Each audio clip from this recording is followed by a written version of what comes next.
What a game it was, and you can see behind us the opinion is very much split among the experts on the big question of who will win the title. You can see who've said Manchester City and who has said Arsenal. But Tim Sherwood, good morning to you. Morning. Who do you think wins the Premier League now? I still think Arsenal are going to win it. I just think there's enough drop points there and tougher games. I think they've got a tougher run in Man City, I really do. And now the pressure's off. It's like a boxing fight where you know it's lost. You know, you're winning on points and then you need to start throwing haymakers, and I think that's what Arsenal need to do now, because I think the pressure of being up there has taken its toll. It took its toll on a couple of seasons now. They finished second on 3 occasions. I just think it would go. Listen, the momentum is with Man City, of course it is. But I was impressed with Arsenal yesterday. I thought they should have got a draw out of the game.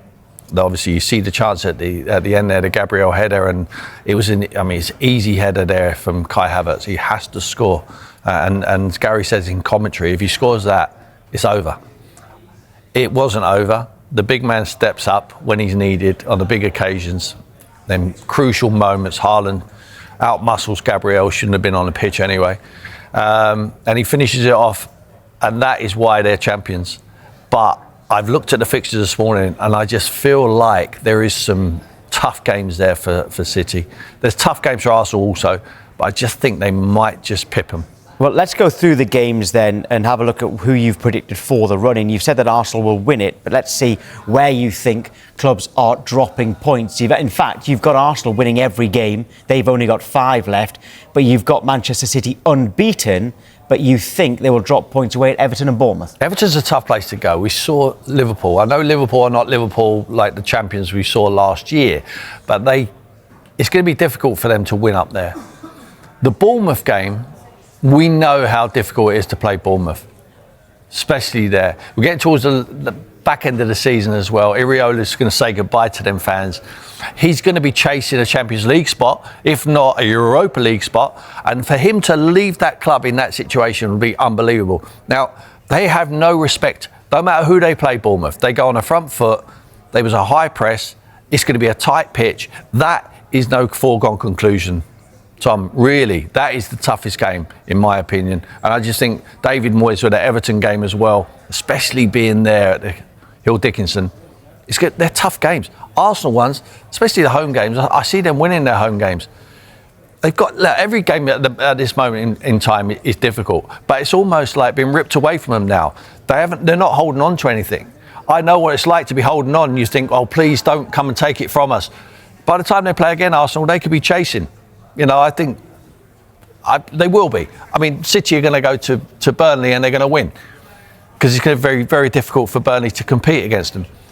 So then they're trying to grab something what they had in their hands, and I just think it's easier to do that. Okay, you need to explain this one to me though, because we've got a viewer poll on the moment answering that question: who will win the title? 73% of the viewers are saying that Manchester City are going to win the title. However, Tim, the Opta supercomputer, we can show you that as well, because they flip it around. They've got Arsenal with a 73% chance of winning. Now, with the supercomputer, they take into account the games that are still to come, and they've obviously decided that, they've taken into account a lot of things, but they've decided that Arsenal's run-in is easier than Manchester City, which I suppose you have as well. But the viewers are very much behind Manchester City. Well, I make it closer to that, but I still got the same outcome. But I factored in the Pep Guardiola factor, the momentum factor, the fact that Timber's out injured at the moment. I'm not sure when he's back. Calafiori is a huge miss. Saka might be coming back. The Opta doesn't factor that in. All it looks at is the fixtures. But I've looked at the fixtures as well, and I come to the same conclusion as them. But that gap is just ridiculous. I mean, there's nearly 50% in it, but I don't see that.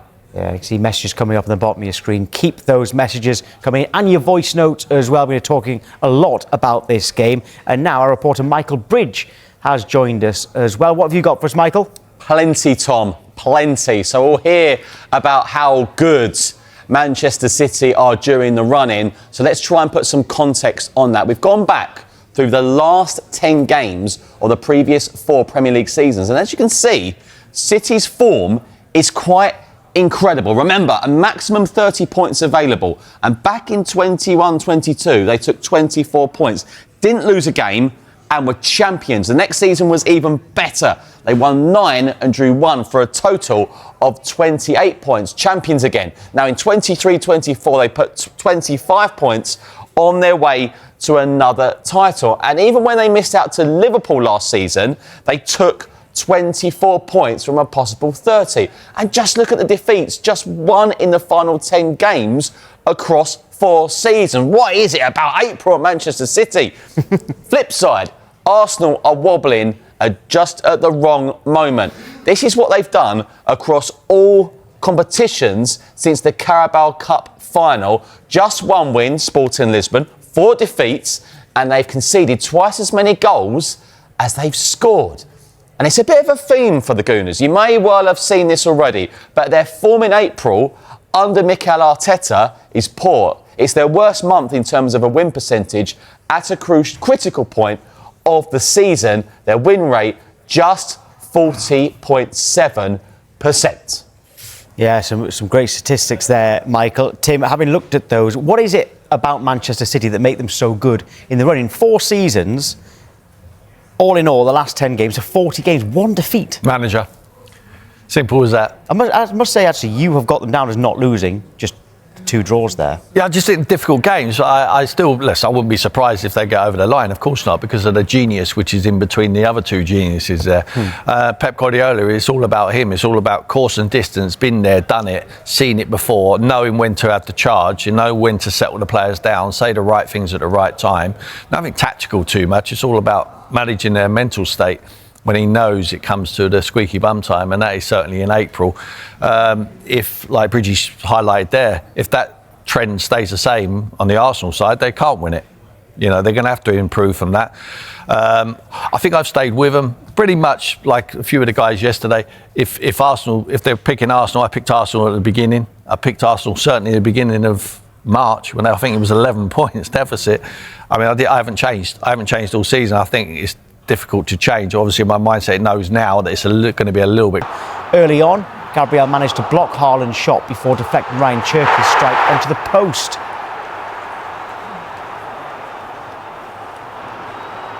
But Cherki would soon score afterwards with a moment of magic. Cherki! Oh, it's lovely! The little magic man has done his thing! But Arsenal equalised straight away. My goodness me! Kai Havertz has pounced on Donnarumma! City almost scored soon after the break. A corner wasn't cleared. The ball fell to Haaland. He hit the post. And at the other end, Donnarumma made amends for that earlier mistake, making crucial saves from Havertz and Martinelli. And Arsenal went close once again. Eberechi Eze's shot from the edge of the box hit the post. And those missed chances, proved costly when City took the lead again. Haaland!